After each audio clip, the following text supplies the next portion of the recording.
Bonjour et bienvenue à tous pour une nouvelle vidéo. Aujourd'hui, vidéo sur 10 clubs à suivre pour la saison 25-26. Dans cette vidéo, il y aura 2 clubs par championnat parmi les 5 plus grands championnats. Donc il y aura 2 clubs de Bundesliga, 2 clubs de Serie A, 2 clubs de Première Ligue, 2 clubs de Ligue 1 et 2 clubs de Liga Santander. Avant de passer à la vidéo, n'hésitez pas à aller voir ma dernière vidéo sur 10 joueurs à suivre pour la saison prochaine. N'hésitez pas à liker et à vous abonner comme d'habitude, ça fait plaisir. Et maintenant, place à la vidéo.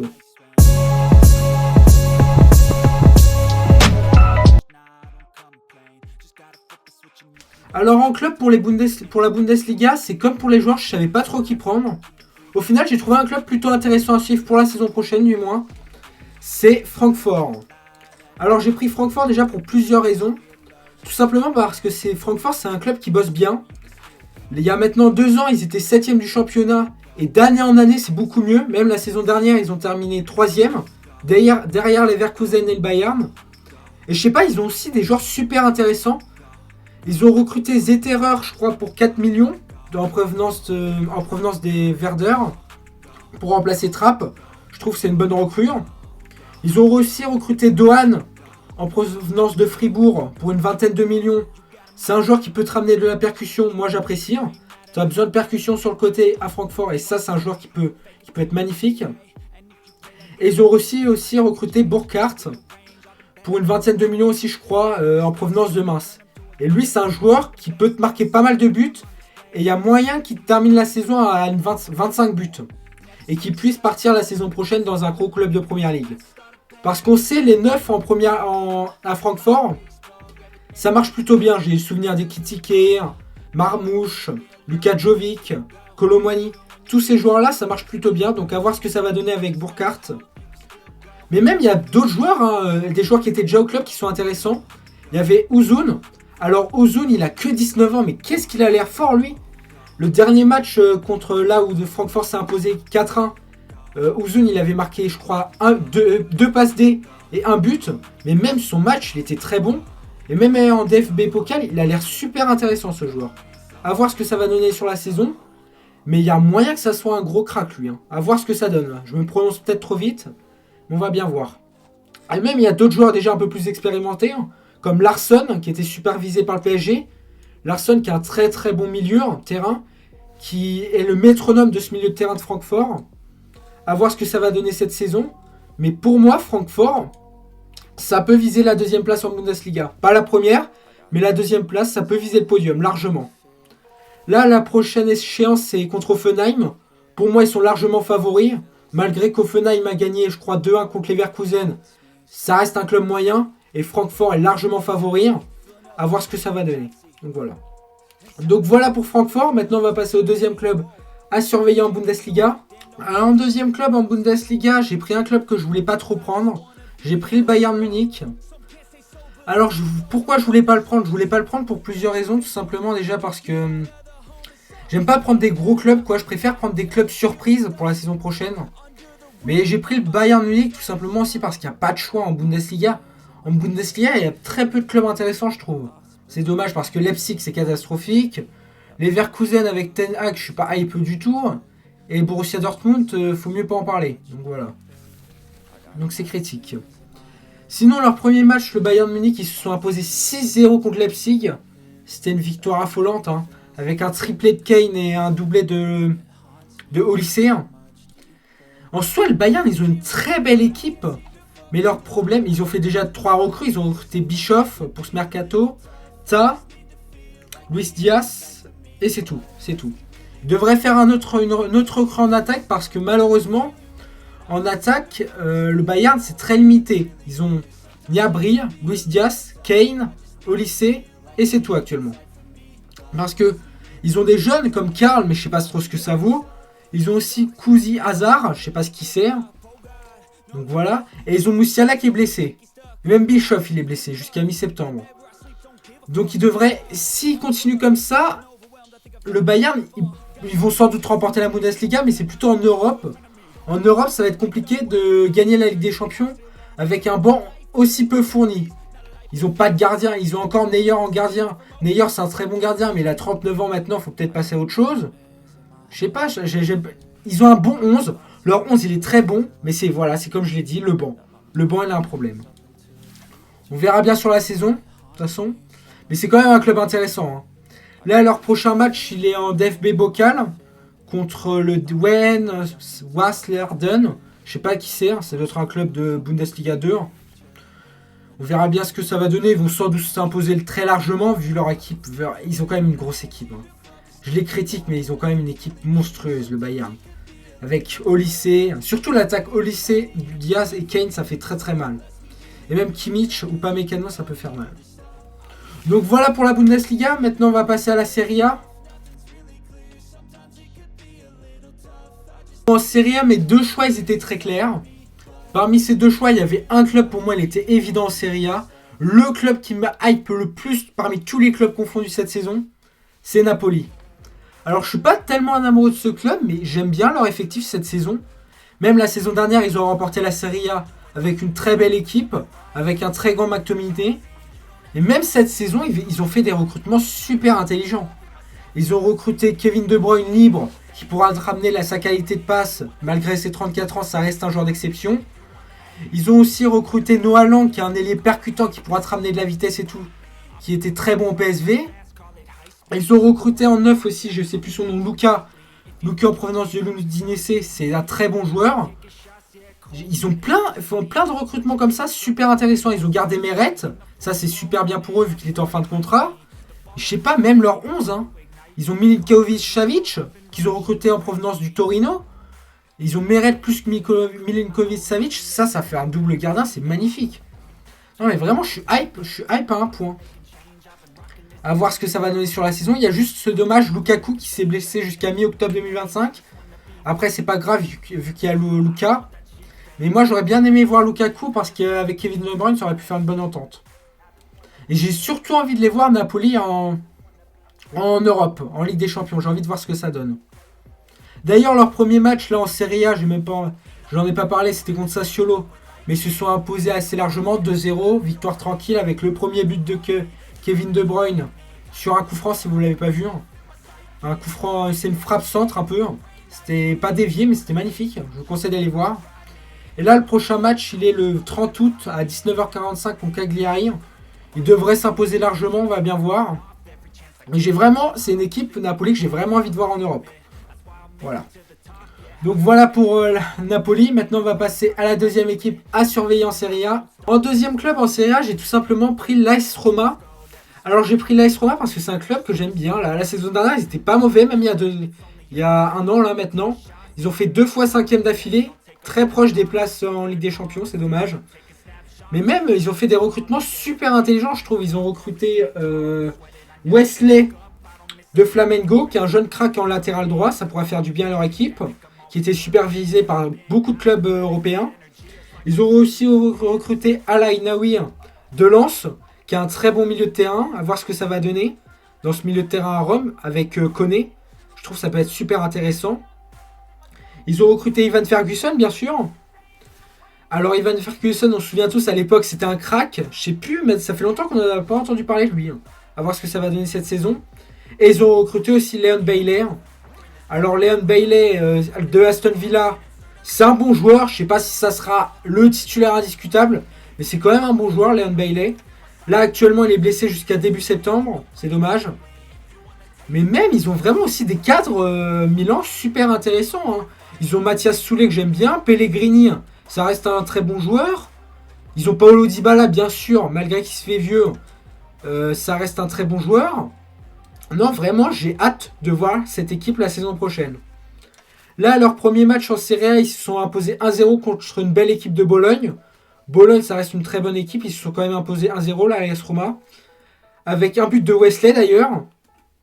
Et là, leur prochain match, il est contre Pise en Serie A. Je ne savais même pas que Pise c'était en Serie A. Ils doivent être montés cette saison, je pense. Le match se déroulera à 19h le 30 août. Moi, je vais le regarder parce que j'ai tout simplement envie de voir les nouvelles recrues. Wesley, Al Ainaoui, Soulé, Ferguson. J'ai envie de voir ces joueurs. Même Hermoso qui a été recruté. Ça me hype. Donc voilà. Pour la Serie A, c'est vraiment deux clubs qui m'intéressent, que ce soit Napoli ou l'AS Roma. On va bien voir ce que ça va donner. C'est peut-être les deux clubs qui m'intéressent le plus, tout le championnat confondu. À part le Barça, vu que le Barça, moi je suis fan du Barça, donc c'est pas objectif. Mais voilà. Maintenant, on va passer à la Ligue 1. Donc en Ligue 1, pour moi, il y avait vraiment un club qui sortait du lot, qu'il faut regarder la saison prochaine. C'est Strasbourg. Parce que c'est un club, la saison dernière, qu'ils ont terminé 7ème. C'est assez historique pour eux. Très bonne saison. Ils sont même qualifiés, je crois, pour cette saison du coup en Conference League. À voir ce que ça va donner dans cette compétition.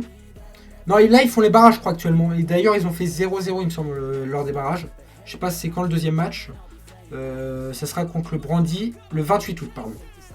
Non, mais sinon, pour en revenir à cette équipe, ils ont vraiment fait un recrutement super intéressant aussi avec Chelsea. On sait que Chelsea et Strasbourg, ils sont partenaires. Donc, il y a eu des joueurs en commun. Ils ont recruté Penders, du coup, en prêt. Qui est un jeune gardien belge qui était un très bon en Belgique. Je crois que c'est l'équivalent de Lucas Chevalier en Belgique. Il est très très bon, lui. Il a que 20 ans. Ils ont réussi à recruter Amogour, je crois, pour, si je dis pas de bêtises, pour 15 millions. Je sais pas trop ce qu'il vaut. Je sais juste qu'il était pas mauvais, je crois, lui. Ils ont recruté Pinichelli. Alors lui, il me semble que je l'avais déjà vu, vu qu'il joue en Espagne, vu que je regarde pas mal le Barça. Je crois que j'ai dû le voir pendant un match du Barça. Mais à voir s'ils l'ont recruté assez cher. Ils l'ont recruté 16 millions. Ils doivent avoir confiance en lui. Non, mais même, ils ont beaucoup de joueurs intéressants. Après, ils ont peut-être un peu trop de joueurs. Et pas assez de joueurs expérimentés. Parce que leur moyenne d'âge, je pense, c'est 23 ans. Ils ont que un joueur au-dessus des 35 ans. Que un joueur au-dessus des 30 ans même. C'est Johnson, qui a 35 ans. C'est le seul. Sinon, tout le reste, c'est 22, 23, 24 ans. C'est assez jeune. À voir ce que ça va donner. Il y a peut-être manque de cadre dans cet effectif. Peut-être trop de joueurs jeunes. Mais je sais pas, je suis hype. Il y a plein de joueurs. Même Morera. Morera, il est très très fort, lui. Je suis vraiment hype. J'ai vraiment envie de voir. Ils ont gagné leur premier match d'ailleurs contre Nantes. 1-0 dans la difficulté. Avec un but de Pinichelli d'ailleurs. Et je sais pas. J'ai envie de voir. On verra ce que ça va donner sur la saison. Je pense qu'ils peuvent viser le top 5. Top 5, top 4, c'est possible. Avec leur équipe actuelle. Donc voilà. Et je crois que c'est même pas terminé leur recrutement. Je crois qu'ils veulent faire d'autres recrutements en plus chez Strasbourg. Je suis pas sûr, mais je crois. Donc voilà pour ma première équipe à suivre. Maintenant, on va passer à la deuxième. Alors, pour le deuxième club en Ligue 1, j'ai pris l'AS Monaco. Alors, au début, je voulais préciser, je voulais prendre l'Olympique de Marseille. Alors, je ne les ai pas pris tout simplement parce qu'il y a trop de problèmes en interne avec ce club. Et même les deux premiers matchs en Ligue 1 n'étaient pas du tout satisfaisants, que ce soit contre le Paris FC ou le Stade Rennais où ils étaient à 11 contre 10. Je trouve que c'était très très décevant. Donc pour Monaco, il y a quand même eu des recrues super intéressantes. Avec déjà Radeki en gardien pour remplacer Kohn. Ça, je trouve que c'est une superbe idée. Parce que Kohn, la saison dernière, c'était très décevant. Alors que Radeki, malgré qu'il se fait vieux, ça reste un gardien d'expérience qui peut te ramener solide. Tu sais qu'il va pas... ça va pas être le meilleur gardien, mais il va faire le taf. Au moins pendant une saison, je pense. Ils ont aussi recruté Eric Dyer. Alors, Eric Dyer, c'est une très bonne recrue, je trouve. Parce que tout simplement, au Bayern, il faisait largement le taf quand Upamecano... quand il n'y avait pas Upamecano, quand il n'y avait pas Kim Min-jae, c'est lui qui était là. Et pour moi, il faisait largement le taf. Et ils ont aussi recruté, bien sûr, Ansu Fati.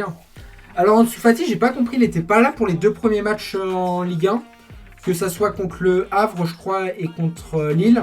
Il n'était même pas appelé dans le groupe, je sais pas pourquoi. On verra bien. Et il y a aussi Paul Pogba qui était recruté libre. Paul Pogba, je suis pas trop hype parce que ça fait 2 ans qu'il n'a pas joué au foot. Il est blessé jusqu'à début octobre. On verra bien ce que ça donne, mais là, pour l'instant, j'ai du mal. Après, il y a quand même des départs où je suis quand même assez déçu à Monaco. Malgré que dans la globalité, ils ont gardé leur effectif de la saison dernière. Il y a quand même eu des départs. Il y a tout d'abord Singo. Singo qui va partir à Galatasaray pour 30 millions. Ça, c'est dommage. T'avais un bon défenseur, c'est pas grave. Mais c'est quand même dommage. Bon, après, t'as Eric Dyer qui pourra le remplacer, mais c'est quand même dommage, je trouve. Et t'as aussi Magassa qui va partir. Je crois que lui, c'est à West Ham. Après, lui, Magassa va peut-être être remplacé par N'Golo Kanté, vu que N'Golo Kanté, il y a des rumeurs comme quoi il va aller à Monaco. Ça serait une bonne idée, je trouve, N'Golo Kanté à Monaco pour le relancer en Europe pour la Coupe du Monde. Ça pourrait être une bonne idée. Et en plus, c'est un leader. Il a quand même 35 ans, il pourra ramener ce leadership. Donc pour moi, ça peut être super intéressant. Là, leur dernier match, ils l'ont perdu. Monaco 1-0 contre Lille. C'était un match quand même très décevant de Monaco. Je m'attendais quand même à mieux. Surtout la deuxième mi-temps où ils ont été inexistants. Après, c'est le début de la saison. Faut pas trop les critiquer trop vite. Là, leur prochaine échéance, c'est contre Strasbourg, justement. Là, ça va être un choc. Hein. J'ai hâte de voir ce match. Ce match, il sera le 31 août. Pour moi, ce match, il peut être serré parce que Strasbourg, ils ont une belle équipe avec tous leurs recrues, là. Et Monaco aussi. Hein. Ils ont un 11 super compétitif à Monaco avec Akliouche, Golovin, Zakaria et tout. Donc pour moi, ce match, il peut être super intéressant. Donc voilà pour mes deux clubs à suivre en Ligue 1. Maintenant, on va passer à la Liga. Le club qui m'intéresse le plus en Liga, c'est Villarreal. Déjà la saison dernière, Villarreal, c'était un club super intéressant pardon. Ils ont terminé 5ème, je rappelle. 5ème en Liga, c'est vraiment pas rien. C'est l'équivalent pour moi de 3ème en Ligue 1. Et ils sont du coup qualifiés pour la Ligue Europa, donc ça sera très bien pour eux. Même ils ont fait des recrues super intéressantes. Ils ont recruté Renato Veiga en provenance de Chelsea pour 25 millions, qui est un super défenseur. Ils ont recruté Thomas Partey libre, qui était l'un des piliers d'Arsenal. Et ils ont recruté, je vais pas tous les dire, mais ils ont recruté aussi Buchanan de l'Inter, qui est un ailier très percutant pour 6 millions, c'est pas grand chose. Ils ont recruté aussi Alberto Molero, qui est un ailier très percutant de 2ème division espagnole. Donc j'ai hâte de voir ce que ça va donner. Hâte. Et là, on a bien vu sur les 2 premiers matchs de Liga, c'était très solide. Ils ont gagné 2-0 contre le Real Oviedo tranquille. Mais c'est surtout le 2e match de Liga contre Gérone qui a été une démonstration. 5-0. Après, c'est pas le Gérone d'il y a 2 ans. Avec les Dovbyk, les Eric Garcia, les Tsigankov et tout. Mais ça reste une grosse performance. Leur 11, il est très solide à Villarreal. Dans leur 11, ils ont du Foyt, du Cordona, du Pino, du Buchanan, du Gay, etc. C'est vraiment un 11 super solide. Là, leur prochain match, il est contre le Celta Vigo le 31 août à 16h. Moi, je vais les regarder parce que j'adore cette équipe, Villarreal. Surtout de cette saison, j'ai l'impression qu'ils vont faire un truc. Là, normalement, contre le Celta, pour moi, ils sont favoris, on va bien voir. Mais voilà. Et pour moi, le Villa, c'est tellement une grosse équipe. Là, pour moi, cette saison, ils peuvent le viser le top 3, top 4. Pour moi, ils seront devant l'Atlético de Madrid. Parce que l'Atlético de Madrid, cette saison, je les sens mal. On verra bien à la fin de la saison, mais voilà. Donc voilà pour ma première équipe à suivre en Liga. Maintenant, on va passer à la deuxième. En deuxième club en Liga, j'hésitais entre 2 clubs. J'hésitais entre le Real Betis et l'Athletic Bilbao. Au final, j'ai pris le Real Betis parce que c'est un club qui me hype le plus. Et ils ont fait aussi des recrutements super intelligents, je trouve. Ils ont pris Rodrigo Riquelme pour 8 millions en provenance de l'Atlético de Madrid. Je trouve que c'est un ailier percutant qui peut te ramener de la vitesse sur le côté. Je trouve que c'est super intéressant. Ils ont pris Paul Lopez en gardien, même si je suis pas... C'est pas le meilleur des gardiens, ça fait toujours le taf. Ils ont pris aussi Juan Firpo libre. Ça, c'est super intelligent comme move. Non, vraiment, je suis hype. Et ils ont aussi des cadres super intéressants. Ils ont du Lo Celso, du Isco, du Ribal, Hernandez et j'en passe. Donc vraiment, je suis hype. On va voir ce que ça va donner en Europe. Je crois qu'ils sont qualifiés en Conference League, si je dis pas de conneries, vu qu'ils ont terminé 6ème la saison passée. Là, les 2 derniers matchs en Liga, ils se sont plutôt bien passés dans l'ensemble. Il y a eu le 1-0 contre Alaves. On sait que gagner contre Alaves, c'est compliqué, vu que c'est une équipe qui joue très bloc bas, qui joue faute à Alaves. Ils ont gagné, c'est le principal. Et le premier match de Liga était un peu plus compliqué. Il y a eu ce nul contre Elche. Après, c'était le premier match de Liga, faut que ça s'adapte tranquillement. Donc moi, je suis pas inquiet. Et je pense que c'est une équipe qui peut viser le top 5 facilement. Top 5. Ils peuvent même faire mieux que la saison dernière, je pense. Là, leur prochaine échéance, elle est aujourd'hui à 20h contre le Celta Vigo. Attention Celta, vu qu'ils ont quand même des joueurs intéressants comme Iago Aspas et toute la clique qu'on connaît. C'est une équipe qui se transforme contre les grosses équipes, donc il faut faire gaffe. Même si je pense que dans l'ensemble, le Real Betis reste meilleur et vont certainement s'imposer, il faut faire gaffe. Donc voilà pour mes 2 équipes à suivre en Liga. Maintenant, on va passer au dernier championnat, la Première Ligue.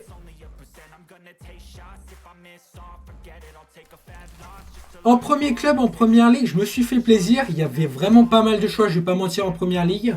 Mais j'ai finalement pris Sunderland. Alors j'ai pris Sunderland parce que déjà c'est un club qui vient de monter de Championship. Et je pense qu'il va réussir à se maintenir cette saison, vu le recrutement qu'ils ont fait. Ils ont fait plus de 11 recrues. Ils ont fait des joueurs très intéressants. Ils ont recruté Reinildo, Adingra, Talbi, Margiu, Xhaka, Mukiele et j'en passe. Ils ont vraiment fait pas mal de recrues.